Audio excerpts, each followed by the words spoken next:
Cassette 1, Side 2. Practice Test 2. You will hear a number of different recordings, and you will have to answer questions on what you hear. There will be time for you to read the instructions and questions, and you will have a chance to check your work. All the recordings will be played once only. The test is in 4 sections. Write all your answers in the listening question booklet. At the end of the test, you will be given 10 minutes to transfer your answers to an answer sheet. Now turn to section 1 of your question booklet.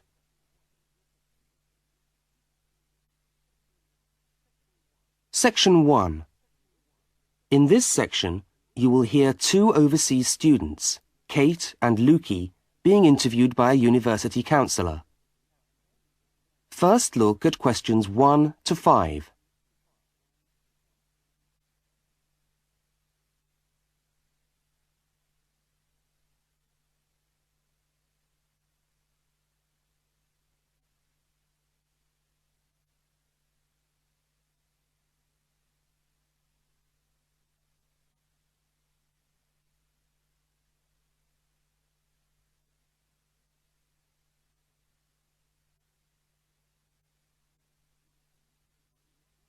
You will see that there is an example which has been done for you. On this occasion only, the conversation relating to the example will be played first.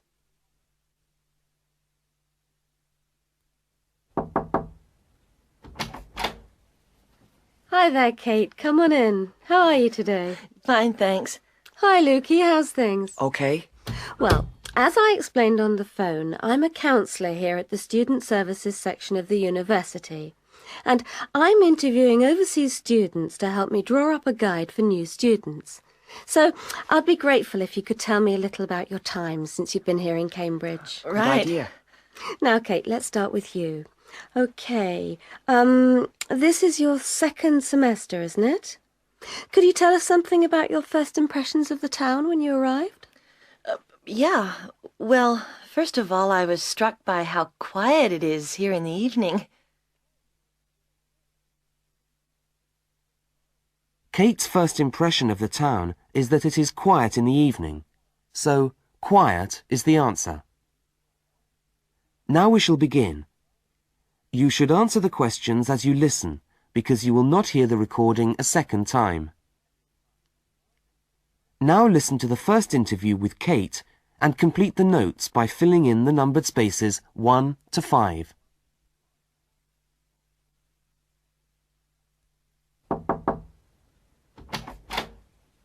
Hi there, Kate. Come on in. How are you today? Fine, thanks. Hi, Lukey. How's things? Okay. Well, as I explained on the phone, I'm a counsellor here at the Student Services section of the university. And I'm interviewing overseas students to help me draw up a guide for new students. So I'd be grateful if you could tell me a little about your time since you've been here in Cambridge. Right. Good idea. Now, Kate, let's start with you. Okay, this is your 2nd semester, isn't it? Could you tell us something about your first impressions of the town when you arrived? Yeah. Well, first of all, I was struck by how quiet it is here in the evening. Yeah, I suppose Cambridge is a quiet place. Where did you live when you first arrived? Well, I went straight into student accommodation. It was a kind of student hostel. Ah, right. So you didn't have to worry about doing your own cooking or anything like that? No, but sometimes I wished I had. The food at the hostel was awful. Oh, dear. But how were the other students? To be honest, I haven't managed to make many friends, even though the place is full. People seem to keep to themselves. They're not really very friendly. Oh, I'm sorry to hear that. Well, what about the actual course? You're studying, I'm doing a master's by coursework in environmental studies. Oh, right. And how are you finding that? Yeah, well, it's been pretty good, really. I've enjoyed the course, but I feel there hasn't been enough contact with the lecturers. Ah. They all seem to be incredibly busy. The only chance I've really had to talk to them was on the field trip. Well, that's no good. Could anything be done to improve the course, in your opinion? Well, I think it would be helpful to have meetings with lecturers on the course. Say once a fortnight, something like that. Regular meetings? Yes, that could certainly help. Now, Kate, we'll come back to you in a minute, but I'd just like to ask Lukey some questions. Before they continue the interview, look at questions 6 to 10.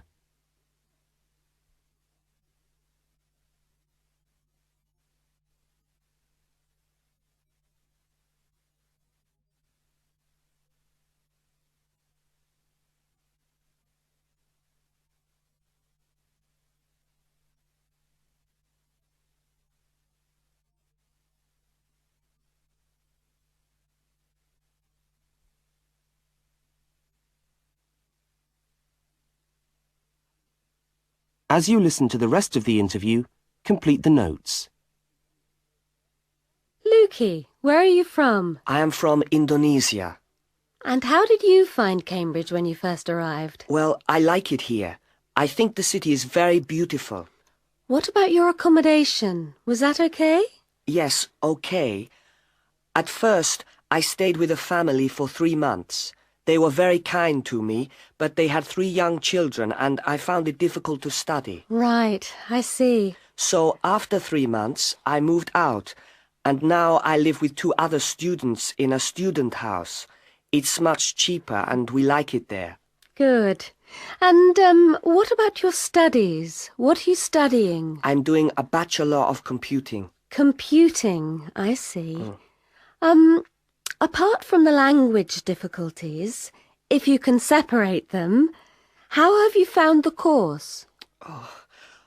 Okay, but... Yes, go on. Well, the main difficulty for me is getting time on the computers in the computer room. It's always busy and this makes it very hard to do my practical work. Yes, I'm sure it would. Can you reserve time in the computer room? No, you can't. But it would certainly help if we could reserve computer time. Yes, I'll look into that and see if something can't be done to improve things over there. Now, let's go back to Kate. That is the end of section 1. You now have half a minute to check your answers.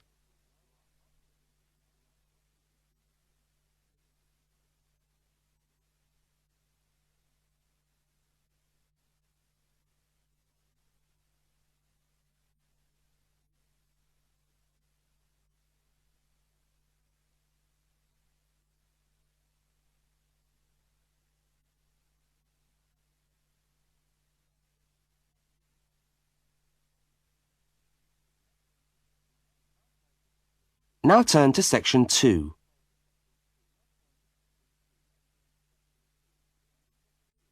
Section 2. You are going to hear a radio talk about buying a bicycle. First, you have some time to look at questions 11 to 20.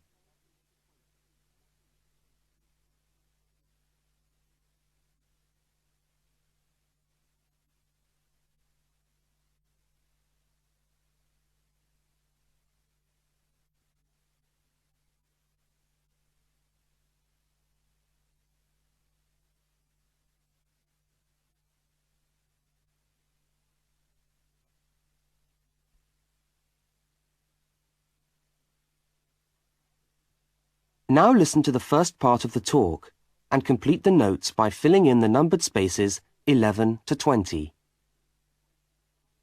Well, last week we talked about buying camping equipment, and today I'd like to talk to you about buying a bicycle.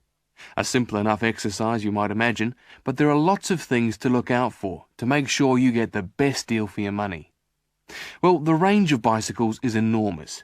There are racing bikes, touring bikes, mountain bikes, or just plain ordinary bikes for riding round town. They vary enormously in 2 basic ways: price and quality. This means that the choice you make will probably be determined by the amount of money you want to pay, your own personal needs, what is actually available, or a compromise of all 3 things. However, in broad terms, you can spend anything from $50 to $2,000 on a bike, so you'll need to know what you're looking for.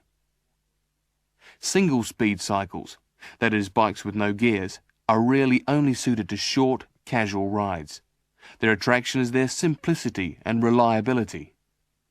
After years of neglect, they still manage to function, though not always too efficiently. If it's basic transport you're after, then you can't go wrong. 3-speed cycles, on the other hand, are all that is really necessary for most town riding, going to the shops and things like that. Like the single-speed bike, they're simple and reliable.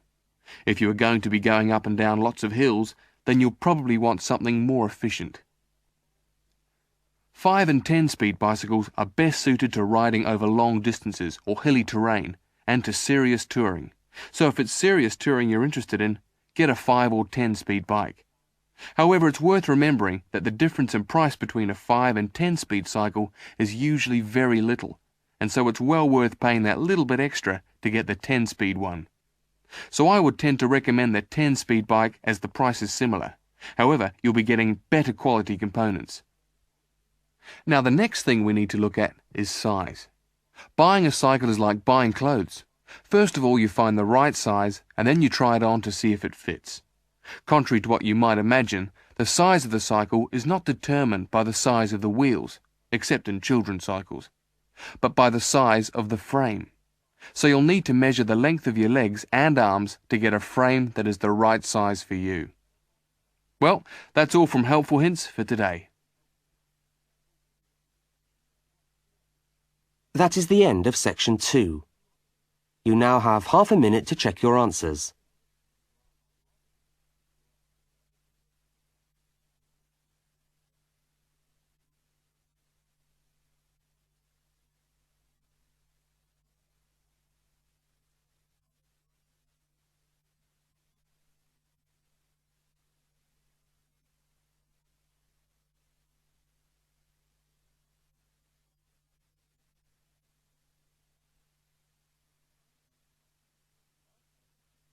Now turn to section 3.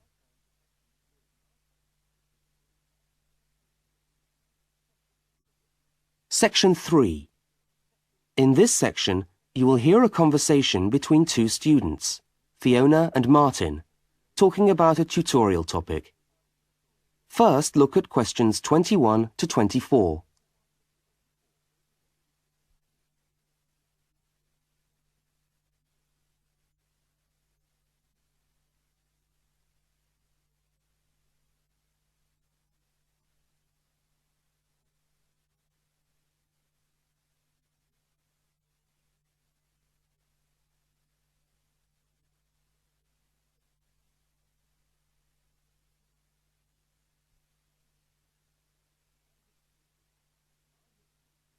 Now listen and answer questions 21 to 24. Hi there, Martin. How are you going with your Australian Studies tutorial paper? Oh, good. I finished it, actually. Lucky you. What did you do it on? I'm still trying to find an interesting topic. Well, after some consideration, I decided to look at the history of banana growing in Australia. Banana growing? Yeah, banana growing. Fascinating, I'm sure. Well, it's not as boring as you'd think. And I wanted to tie it into the work I've been doing on primary industries and the economy. Anyway, I bet there are a few things you didn't know about bananas. Such as? Such as the fact that bananas were among the first plants ever to be domesticated. Oh, really? Yeah, they're an extremely nourishing food. I suppose you're going to tell me the whole history of banana growing now, aren't you? Well, it'll be a good practice run for my tutorial next week. I'll do the same for you sometime. Okay, fire away. So where were these bananas first domesticated? According to my research, the Cavendish banana, which is a type of banana, and the first type to be cultivated here, actually originated in China, but they had a fairly roundabout route before they got to Australia. You mean they didn't go straight from China to Australia? No, they didn't. It seems that in 1826, bananas were taken from South China to England. I suppose they'd have made a welcome addition to the English diet. Yes, I'm sure. Well, apparently there was an English duke who was particularly fond of bananas, and he used to cultivate them in his hothouse, which is where you have to grow them in England, of course, because of the cool climate. and they became quite popular in the UK. So he was the one responsible for cultivating the Cavendish banana, which was then introduced into Australia. I see, and we've been growing them ever since. Yeah. Now look at questions 25 to 32.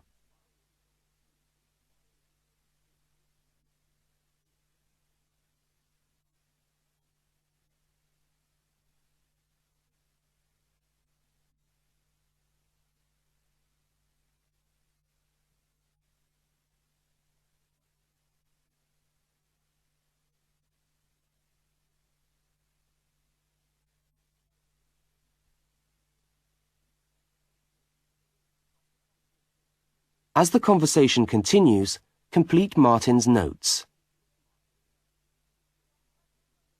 Are they hard to grow? Well, yes and no. To grow them in your garden, no, not really. But to grow them commercially, you need to know what you're doing. You see, you only get one bunch of bananas per tree, and it can take up to 3 years for a tree to bear fruit if you don't do anything special to it. But this period is greatly reduced with modern growing methods, particularly in plantations where you have perfect tropical conditions. Right. So what are you looking at? 1 year? 2 years? No, around 15 months in good conditions for a tree to produce a bunch of bananas. And once you've got your bunch, you cut the bunch and the plant down. So how do the trees reproduce then? Well, bananas are normally grown from suckers, which spring up around the parent plant, usually just above the plant. They tend to like to grow uphill, or at least that's the common wisdom. So that's why banana plantations are usually on hillsides, is it? Yeah, they grow best like that. That's interesting. If you plant them in rich soil and give them plenty of water at the beginning of summer, then they should be well advanced by the beginning of winter, when growth virtually stops. But in a country like England, they're hard to grow. Although you can grow them in a hothouse. But in Australia, it's not difficult. No, though even here, the growers put plastic bags around the bunches to protect them and keep them warm. If you go up to the banana growing districts, you'll see all these banana trees with plastic bags on them. But how do they stop the bananas going bad before they reach the shops? Well, the banana bunches are picked well before the fruit's ripe. Once you cut the bunch, the bananas stop growing, but they do continue to ripen. The interesting thing is that once one banana ripens, it gives off a gas which then helps all the others to ripen. So they pretty much all ripen within a few hours of each other. Amazing. So do we export lots of bananas overseas to Europe and Asia, for instance? Well, oddly enough, no. I believe New Zealand takes a small proportion of the crop, but otherwise, well, they're mostly grown for the domestic market, which is surprising when you think about it, because we grow an enormous number of bananas each year. Yes, well, thank you for all that information. I'm sure the tutorial paper will go really well. You certainly seem to have done your research on the subject. Let's hope so. That is the end of section 3. You now have half a minute to check your answers.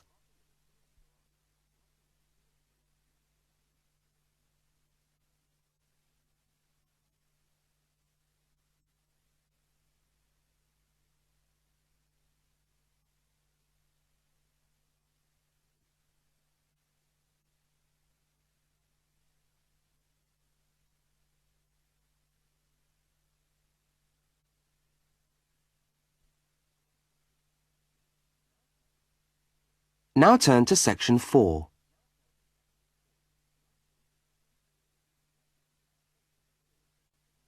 Section 4. You are going to hear part of a public lecture for new students. First, look at questions 33 to 35.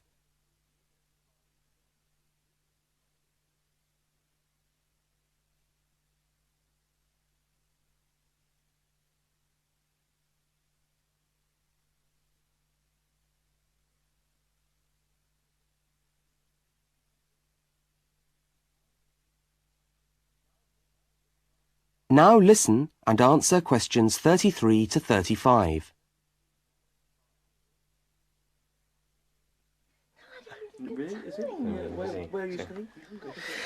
Good morning everyone, and welcome to our regular lecture on health issues. This series of lectures is organised by the Students' Union and is part of the union's attempt to help you, the students of this university to stay healthy while coping with study and social life at the same time. So, it's a great pleasure for me to welcome back Ms. Diane Greenbaum, who is a professional dietitian and who has been kind enough to give up her time in what I know is a very hectic schedule to come along and talk to us today. Thank you. Thank you very much, John. May I say it's a pleasure to be back. Now, stresses at university, being away from home and having to look after yourselves, learning your way around the campus, all contribute to making it quite hard sometimes to ensure that your diet is adequate. So, today, I'm going to talk about ways of making sure that you eat well, while at the same time staying within your budget.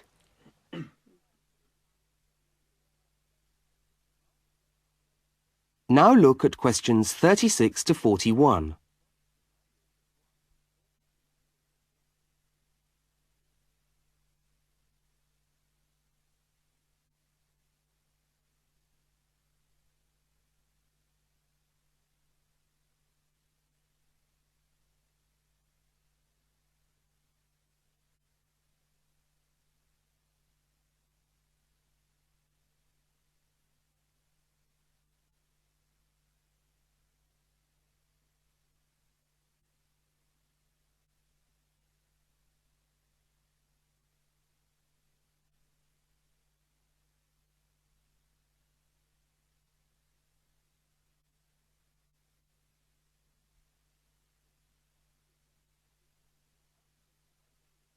As you listen to the second part of the lecture, complete the notes and diagram in the spaces provided.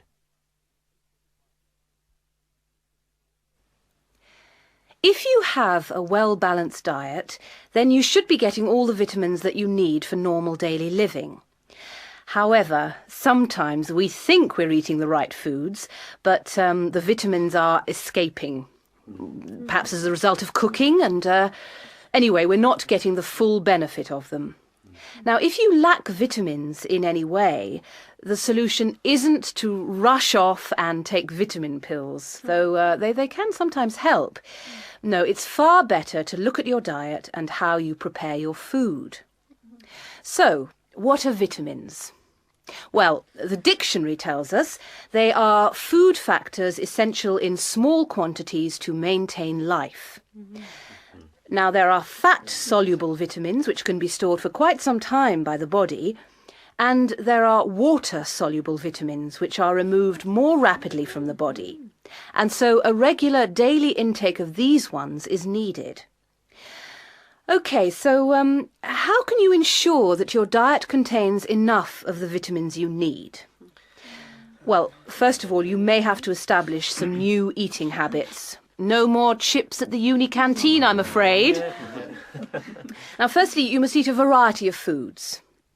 Then you need to ensure that you eat at least 4 servings of fruit and vegetables daily.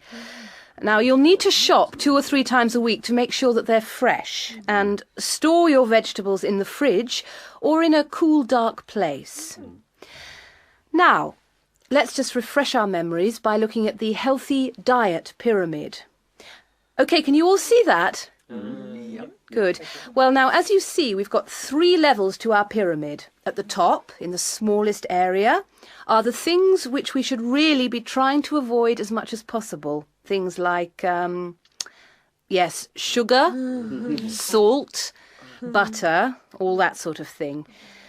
Next, on the middle of our pyramid, we find the things that we can eat in moderation. Not too much, though. And that's where we find milk, lean meat, fish, nuts, eggs. And then at the bottom of the pyramid are the things that you can eat lots of, because they're the things that are really good for you. And here we have bread, vegetables and fruit. So, don't lose sight of your healthy diet pyramid when you do your shopping.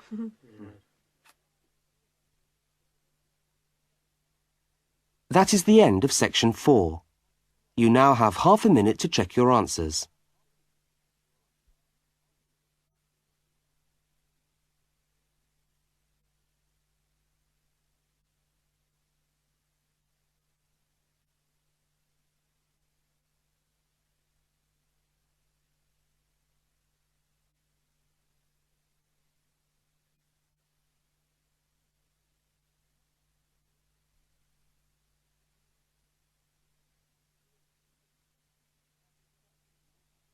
That is the end of the listening test. You now have 10 minutes to transfer your answers to the listening answer sheet.